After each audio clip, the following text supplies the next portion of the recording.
Warahmatullahi wabarakatuh. Waalaikumsalam warahmatullahi wabarakatuh. Selamat siang Bapak Ibu guru semua. Eh, Perkenalkan saya Oden Nugraha dari SMP Negeri 261 dalam rangka kegiatan OJT untuk bimbingan konseling 7 jurus BK Hebat. Bapak Ibu, 1 bulan yang lalu saya sudah mengikuti kegiatan pelatihan fasilitator daerah, yaitu tentang 7 jurus BK Hebat. Apa? 7 jurus BK Hebat. Oke. Nah, 7 jurus ini saya sebutkan. Yang pertama adalah kenali potensi, yang kedua kelola emosi, tumbuhkan resiliensi, jaga konsistensi, jalin koneksi, bangun kolaborasi dan menata situasi. Saya sudah melakukan 2 kegiatan jurus BK Hebat. Jadi kami di sana tuh ceritanya belajar jurus. Nah, jurusnya itu kami sudah selesai dari 7 jurus ini. Nah, saya sudah melakukan 2 jurus. Jurus yang pertama adalah kenali potensi, dan yang kedua adalah jaga konsistensi. Yang jaga konsistensi, jurus jaga konsistensi, saya sudah melakukan kegiatan untuk pemahaman terhadap 7 kebiasaan anak Indonesia hebat. Ya, coba Bapak Ibu kalau boleh tahu 7 kebiasaan anak Indonesia apa saja?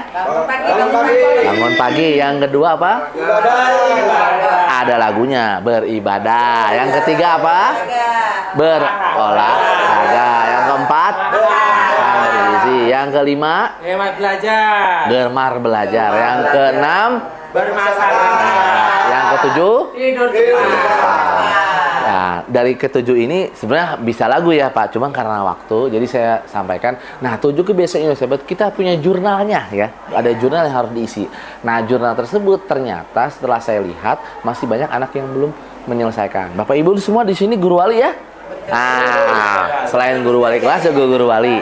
Nah, oleh karena itu saya cuma mengingatkan ternyata ada perubahan anak-anak. Anak-anak itu sampai dari hasil evaluasi saya di kelas 8A masih ada yang belum nyelesai nih untuk 7 kebiasaan anak Indonesia hebat. Jadi tolong Bapak Ibu untuk di jurus BK saya itu harus selesai tentang jurnal kebiasaan anak Indonesia hebat ya, mulai dari bangun tidur sampai dengan tidur lagi ya.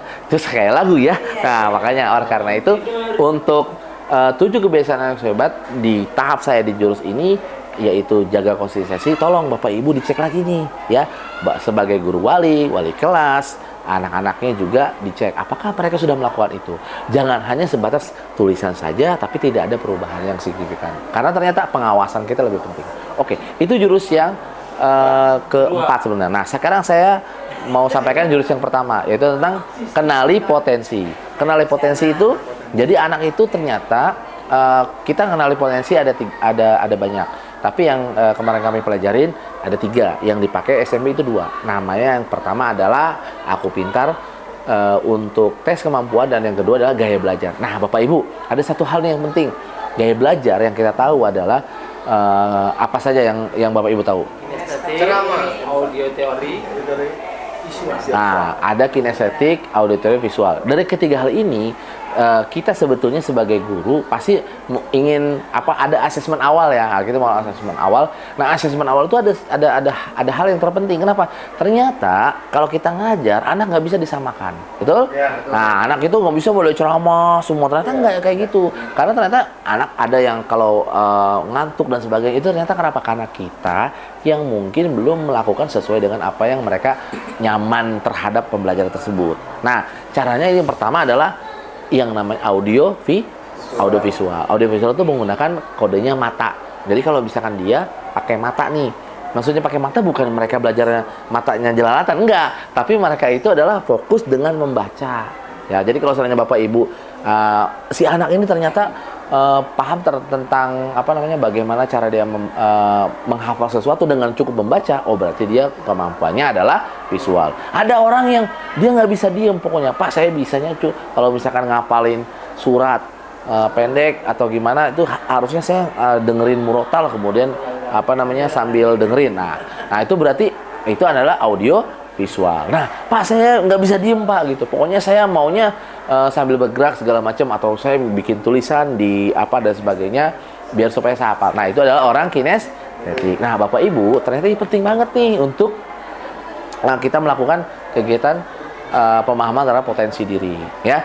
Jadi saya sampaikan dua hal ini yang penting. Yang pertama tadi jaga konsistensi. Apa yang diisi? 7 jurnal, 7 kebiasaan anak Indonesia. Jangan cuma dibeli doang sama sekolah tapi nggak diisi. Jadi tolong kita sama-sama untuk mengisinya. Yang kedua adalah apa? Mengenali potensi dalam proses pembelajaran. Apa saja tadi? Ada tiga gaya belajar. Gaya belajar yang pertama audiovisual, yang kedua visual dan kinestetik. Nah, dari dua jurus yang saya sampaikan ke Bapak Ibu, kira-kira ada pertanyaan nggak? Kalau bisa ada aja satu. Ya, silakan. Oke. Pak Datur. Sekarang lagi fenomena ini ya, ketika anak-anak lagi belajar, itu saya lihat anak-anak itu suka rotasi. Rotasi itu muter. Siapa? Siswa? Siswanya. Jadi Pak, saya mau kemarin tadi saya bikin gini. Ayo, siapa yang mau pakai HP? Siapa yang enggak? Pak, kalau nggak pakai HP boleh nggak rotasi? Nah, itu berarti kan untuk kecenderungan HP itu sudah jadi nomor 2. Dia itu sukanya rotasinya bukan rotasi ke kelas doang, tetapi dia rotasi muter ke sekolahan. Ya kan, mencari dan bisa sambil baca-baca juga bisa. Itu bisa diterapkan nggak?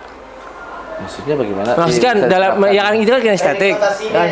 Teknik rotasinya diterapkan nggak? Dalam model pembelajaran. Kita kan tadi membahas kalau sebenarnya orang yang nggak bisa diam itu adalah orang kinestetik. Bapak Ibu, saya juga pernah belajar tentang bagaimana ada pembelajaran model namanya stasiun. Jadi model session lesson. Nah, session lesson itu jadi kita bikin misalkan 4. Misalnya materi tentang apa nih? Bangunan. Tentang bangun datar misalkan. Nah, bangun datar itu dari 4 itu kita bisa siapkan materi di 4 meja, kemudian nanti anak-anak rolling. Nah, dengan kayak gitu bisa mengeksplorasi terhadap pembelajaran di setiap mejanya. Nah, kalau Bapak misalkan dia suka muter sekolah, itu menurut saya ada kecenderungan yang memang dia nggak mau belajar, Pak. Tapi kalau misalnya di kelas kita bikin belajar muter itu bisa. Satu kelas aja. Satu kelas aja dia bisa muter. Jadi namanya stasiun. Misalkan ini stasiun Citayam, ini stasiun Lenteng Agung. Di stasiun tersebut ada apa? Ada pembelajarannya. Nah, jadi kalau saya rasa bisa melakukan hal tersebut di kelas, ya. Nama model pembelajaran learning session. Iya, untuk ketukeran itu, Pak. Tapi lebih nyaman kita kayak model misalnya ke tempat wisata guide kan. Oh, itu kayak gitu. Itu tuh ternyata salah satu pembelajaran yang memungkinkan untuk salah satunya mengantisipasi siswa-siswa yang nggak mau ikut belajar, apalagi matematika ya. Ya, betul. Oke, saya rasa cukup ya Bapak Ibu ya. Oke, baik. Terima kasih Bapak Ibu atas waktunya. Sekian dari saya. Assalamualaikum warahmatullahi wabarakatuh. Waalaikumsalam warahmatullahi wabarakatuh.